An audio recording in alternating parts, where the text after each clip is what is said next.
ವರ್ಷ ಮೋಸ್ಟ್ಲಿ ನಾನು ಬೇಡ.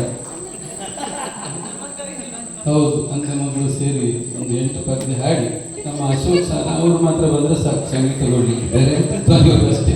ಮತ್ತೆ ಮಾತಾಡ್ಲಿಕ್ಕೂ ನಾನು ಬೇಕಾಗಬಹುದು ನೋಡು. ಖುಷಿ ಆಯ್ತು, ತುಂಬ ಖುಷಿ ಆಯಿತು.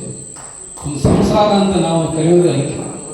ನಮ್ಮಲ್ಲಿ ಸಂಸಾರದ ಅಡಿಪಾಯ ಇರುವುದೇ ಮದುವೆ ಕಾರ್ಯಕ್ರಮಗಳಲ್ಲಿ. ಒಂದು ಮಾತು ನಾವು ಅರ್ಥ ಮಾಡಿಕೊಳ್ಬೇಕು, ಹಿಂದೂ ಸಮಾಜ ಇವತ್ತು ವಿವಿಧತೆಯಲ್ಲಿ ಏಕತೆಯನ್ನು ಪಡ್ಕೊಂಡು ಅಖಂಡ ಭಾರತದಲ್ಲಿ ನಾವು ಒಂದಾಗಿ ಇರೋದಕ್ಕೆ ಕಾರಣ ನಮ್ಮ ಕೌಟುಂಬಿಕ ವ್ಯವಸ್ಥೆ.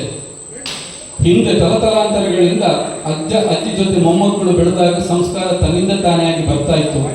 ಆದರೆ ಈಗ ಕುಟುಂಬ ಸಂಸ್ಕೃತಿ ಸಂಕೀರ್ಣವಾಗಿ ಹೋಗಿದೆ. ಗಂಡ ಹೆಂಡತಿ ಒಬ್ಬ ಮಗು ಒಟ್ಟಿಗೆ ಇರೋದು ಸಂಸಾರ ಅಂತ ತಿಳ್ಕೊಳ್ತಾರೆ. ಅದರ ಬದಲಾಗಿ ವರ್ಷಕ್ಕೊಂದಾವರ್ತಿ ಆದರೂ ಜನರೆಲ್ಲ ಒಟ್ಟಿಗೆ ಸೇರಿ ತಮ್ಮ ಕುಟುಂಬದ ಅನ್ಯೋನ್ಯತೆಯನ್ನು ವ್ಯಕ್ತಪಡಿಸುವ ಒಂದು ವೇದಿಕೆ ಇದಾಗಲಿ. ಇದು ಒಂದು ಎಲ್ಲರಿಗೂ ಆದರ್ಶಪ್ರಾಯವಾಗಿ ಅಂತ ಹಾರೈಸ್ತೇನೆ.